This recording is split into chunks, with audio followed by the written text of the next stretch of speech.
अरे भैया आप, भैया आपने मुझे थप्पड़ मारा, पर आप मुझे थप्पड़ क्यों मार रहे हैं? आप बताएंगे, आपका दिमाग खराब हो गया है क्या? मुझे मारे जा रहे हैं। साले साहब, ये आप क्या कर रहे हो? शिखा को थप्पड़ मारते जा रहे हो? जिया जी, अगर आपको बताया ना कि मैं इसे क्यों मार रहा हूँ तो आप भी इसको मारोगे।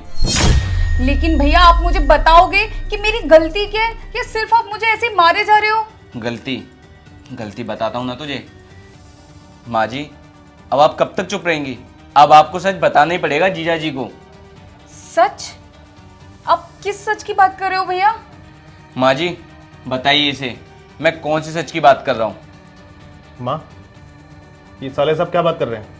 ऐसा क्या है जो मुझे नहीं पता? बेटा, जब तू वापस चला जाता ना तो बहू मेरे ऊपर बहुत अत्याचार करती है, मुझे बहुत टॉर्चर करती है बेटा। क्या है ये सब? बहू, खाना है। वो तो मुझे भी दिखाई दे रहा है कि ये खाना है, लेकिन मैंने तुझे बाथरूम में कपड़े धोने के लिए बोला था। वो कपड़े तो तूने धोए नहीं और यहाँ पर आकर खाना खा रही है। बहू तू ये कैसी बातें कर रही है? मैं तेरे कपड़े धोऊंगी? अच्छा, तो मेरे हाथ का खाना बराबर खा सकती है तू, लेकिन मेरे कपड़े नहीं धो सकती? इस घर में रहना है ना तो चुपचाप से ये खाना रख और जाकर के कपड़े धो। इस घर का सारा काम करना पड़ेगा अगर इस घर में रहना है तो। ये खाना रख यहाँ पे और चुपचाप से जाकर के कपड़े धो बाथरूम में।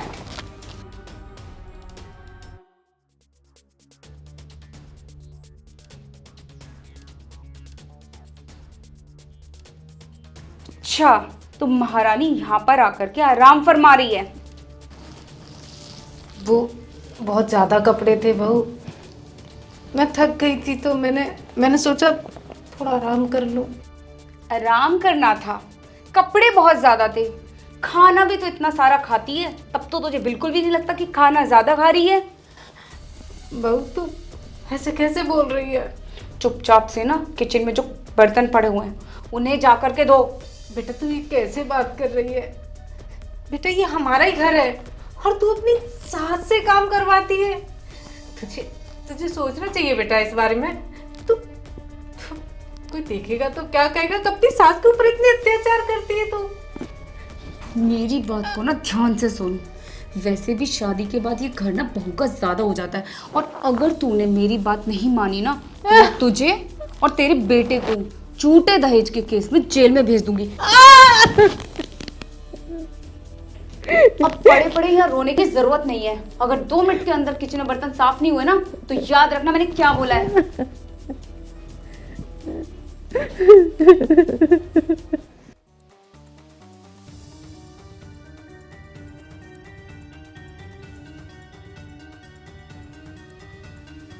माँ, क्या हुआ? और ये माथे में चोट कैसे लगी हुई है? वो बहू, अरे वाह, आ गई तुम। माँ को ये चोट कैसे लगी? चोट? वो माँ बाथरूम में फिसल गई थी तो बस इसलिए चोट लग गई। माँ, तुमसे कितनी बार बोला है मैंने कि तुम्हें घर का काम करने की कोई जरूरत नहीं है। तुम्हारी बहू है ना, कुछ भी जरूरत है उसको बोलो। आप कहीं मत जाओ, आप आराम करो। चलिए माँ, कोई बात नहीं, मैं आपके दवाई लगा देता हूँ, चलिए। नहीं बेटा, वो बहू ने दवाई लगा दी थी। ठीक है, फिर आप ध्यान रखिए, कोई भी चीज़ की ज़रूरत पड़े आप बेझिझक बुलाइएगा मुझे, ठीक है? ठीक है।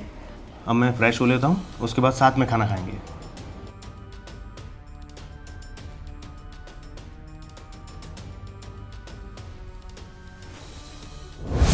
माँ, मेरे पीठ पीछे इतना सब कुछ होता रहा, आप इतना कुछ सहती रहीं और एक बार भी मुझे बताना जरूरी नहीं समझा?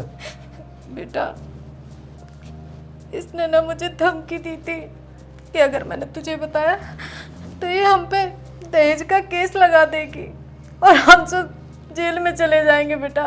बस इसीलिए नहीं बताया मैंने। शिखा,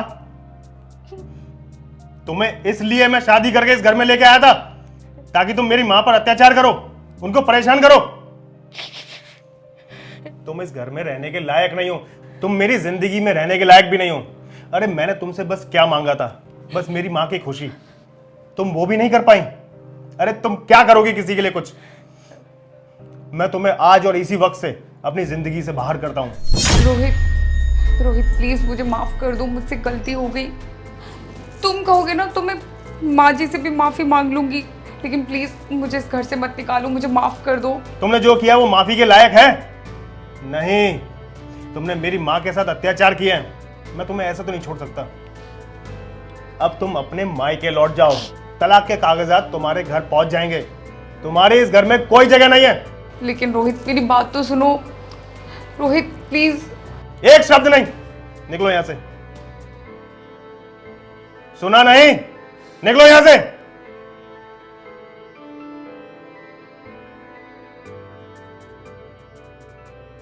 बेटा तूने तूने ये क्या किया? मेरी वजह से बहू को घर से बाहर निकाल दिया। माँ मेरे लिए ना तुमसे ज्यादा कोई जरूरी नहीं है, ये भी नहीं। अरे जो बहू तुम्हारा ख्याल नहीं रख सकती उसका मेरी जिंदगी में रहना बेकार है। मैं उसे अपनी जिंदगी में एक पल नहीं रख सकता, और मैंने जो किया वो सही किया।